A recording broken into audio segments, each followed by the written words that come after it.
Waptec emptying his inbox. Here we go!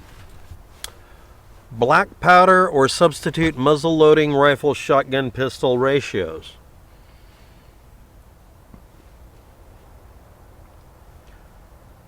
Let's do this. Example, a CCI number 11 cap, for cap and ball, pistols, rifles, shotguns, whatever, ignites 100 grains of Pyrodex RS, pushing a saboted, 240 grain Hornady, 50 caliber XTP bullet through a 22-inch test barrel at Mach 2 at 22,600 psi. Sounds uber technical. So what kind of ratios are this? I mean, well, it's 100 grains of propellant pushing 240 grain object at 50 caliber through 22 inches of rifling. The ratio of the diameter of the bullet, the length of the barrel, how long it works, and the fact that it is Pyrodex burning, not gunpowder or smokeless powder. It's this weird thing in the middle. Can get it up to Mach 2, or the magic 2,200 feet per second, but it does 22,000 psi because it is a rifle. It is pushing harder in a short distance. Long barrels reduce pressure requirements. You can get away with it, but it has to burn at a burn rate.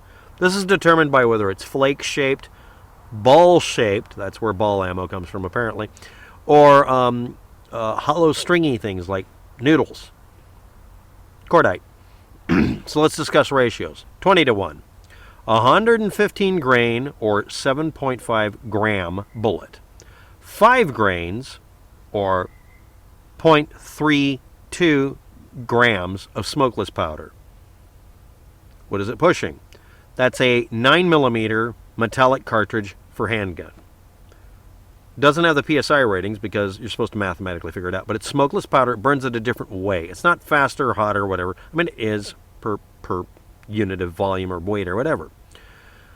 But outside of a bore of a container, so that it doesn't get a pressure wave to set it off, it burns slower than black powder.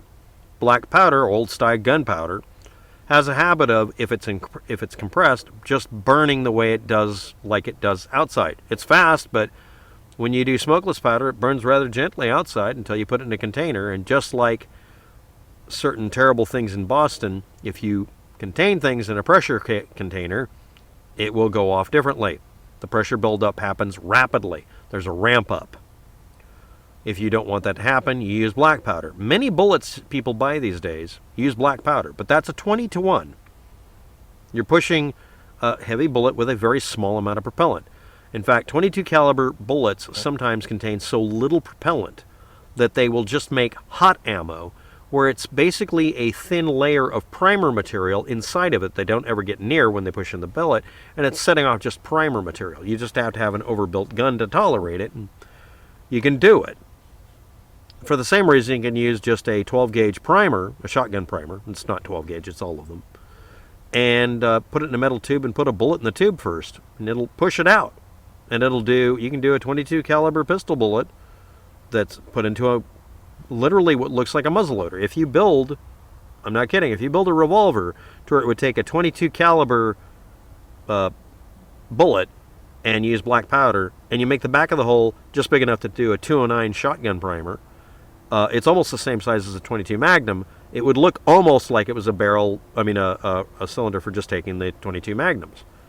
But you would literally be able to say, it is a primer, and I am actually loading gunpowder in it, and just load it in the right order, in the right way, and they'll just say, yeah, that really is, literally, you made a muzzle loader. Even though obviously you could just stick in 22 Magnums. If you make it centerfire, or if you use Velodog cartridges, which would do the same thing. You could put it in there, and it would be centerfire. What about 2 to 1 instead of 20 to 1? Okay, 300 grain bullet, 150 grains of Pyrodex pellet, 2,200 feet per second, again, 50 caliber muzzleloader.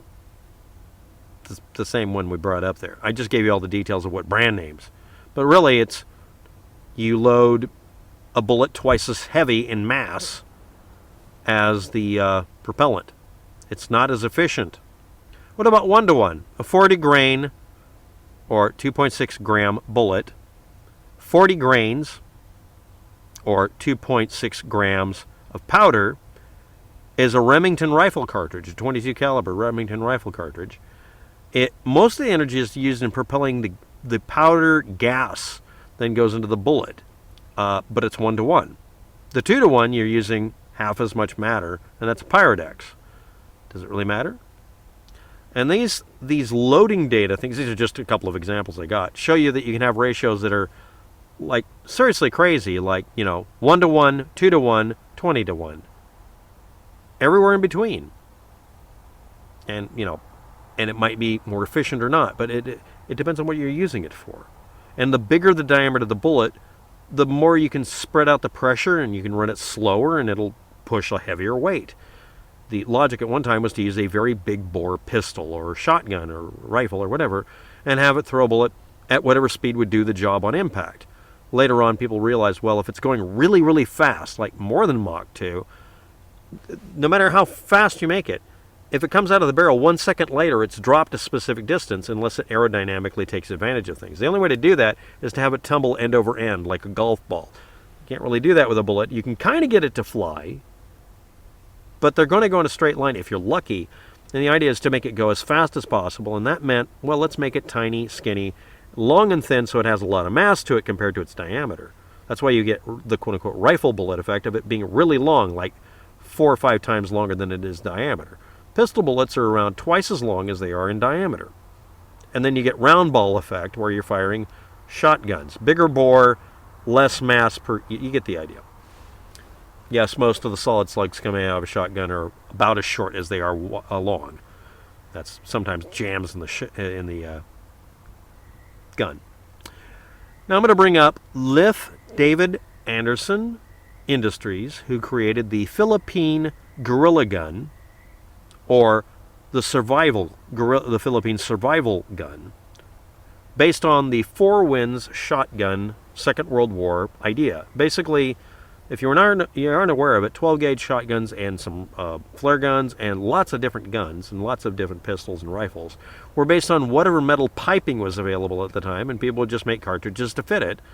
And people figured out if they made the cartridge to where it was a little bit bigger than the metal tube they got, they could rifle the tubing and make bullets spin. I mean, it was whatever was improvised to do. In fact, some guns were made so specialized that the ammunition had to be from the person who made it, and you had to reload from it.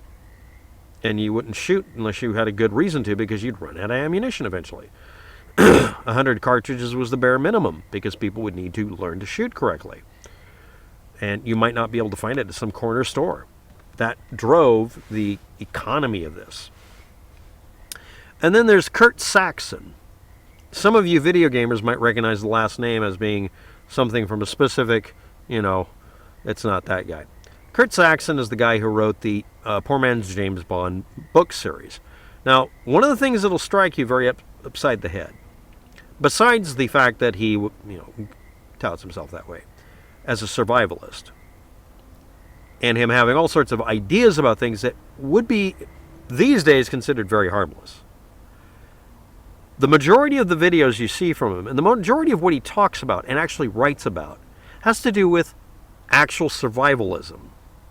Like planting a farm, making sure you're around neighbors you like, making sure they're watching your house at night, making sure that nobody in the area feels ostracized. Literally, how to be a community. I'm not kidding about it. He was also kind of a nutcase, and the first thing you see on Rational Wiki is, oh, he was a Nazi. No, he hung out with a lot of crazy people, and then he rejected all of it when he realized he was getting sucked into cults, including the Church of Scientology.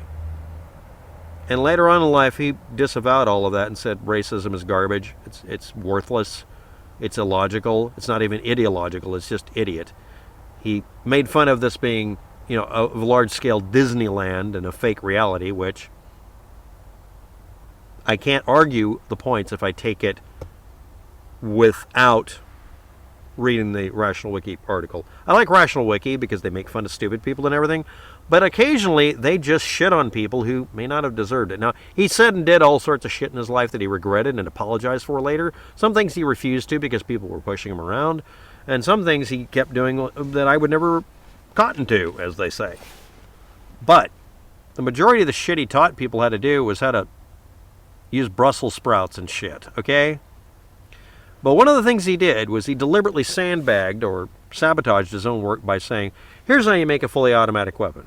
Here's how you make a shotgun, but I'm only going to show you the version that has a 9-inch barrel. Which is, and if you want to see the video, it's obvious he knows this is not the length you should use. But it shows you how to make it safer. So we could actually do that.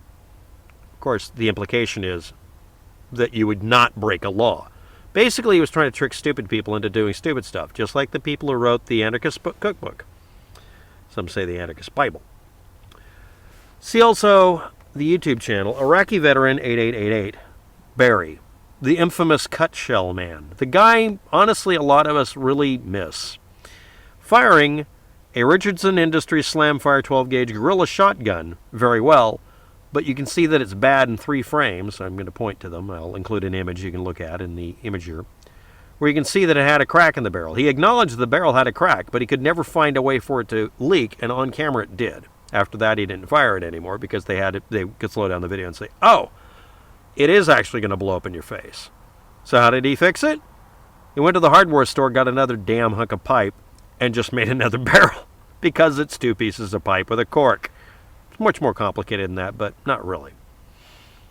And now we get to the listing of the day of interesting stuff. I was asked to look up a bunch of things, automatic machine guns of various types, various names, and the Gatling gun, and compare them. I'm not going to be able to do that video as fast as I want to, but I want to mention that I'm going to. Next, washers. This is the dumb thing.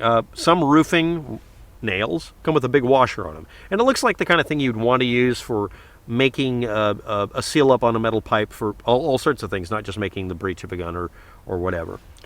Even making, hypothetically, your own extremely heavy-duty shotgun shell, or a really heavily overbuilt flare gun cartridge, because the plastic ones do actually chemically break down and break all the time. But anyway, there are something called nail washers, 1-inch outer diameter and 0.29 inner diameter, or other designs. But they're called nail washers, and roofing nail tacks that are really big washers on them, including ones that have hooks on them. I brought those up before, but now I found out the other names for the other items. Big diameter washers that have a really small hole in the middle have specific names. And I didn't know what this was. I mean, I used this, but I didn't realize. Fender washer, the one you used for the nut and bolt to attach a fender onto an old Buick. It's called a fender washer. I didn't know it was called that. That makes total sense, and I feel like an idiot. But there we are, fender washer. Or a very large, thick version called the dock washer for doing, literally, building docks. It's usually much bigger than you would ever use for this, but someone asked me, where would you get a big washer like that? Because I mentioned using a washer on the front and the back and a screw in the middle and cranking it down and using a rubber thick pad and using that to plug pipes to make a hole, basically a cork that you could tighten up and use it for all sorts of things. But you could also use it as the cork in the 2 pipes in a cork shotgun. But I just thought it was funny that they're called dock washers, fender washers, and something called a nail washer. That's the name for it. It's a giant washer specifically using for driving a nail through. They have the inner diameter of a nail, which would work good if you wanted to make a shotgun. But the point is, if you were looking for these big, weird washers, I couldn't find the damn things. They're called nail washers, fender washers, and dock washers. The dock washers are bordering on being a piece of plate steel. I thought I would have to get those things we used to call slugs and punch a hole in it to make anything, because I actually need these to be able to hang up tarps. I didn't know what to look them up under. I can only find plastic ones. They're used in heavy construction, marine dock building, that sort of thing. Thus the name dock washers. Anyway, that's all the information I found just randomly because I was looking up something else today and thought I'd share it. Thanks for watching. Have a good day. Good luck with that. Bye.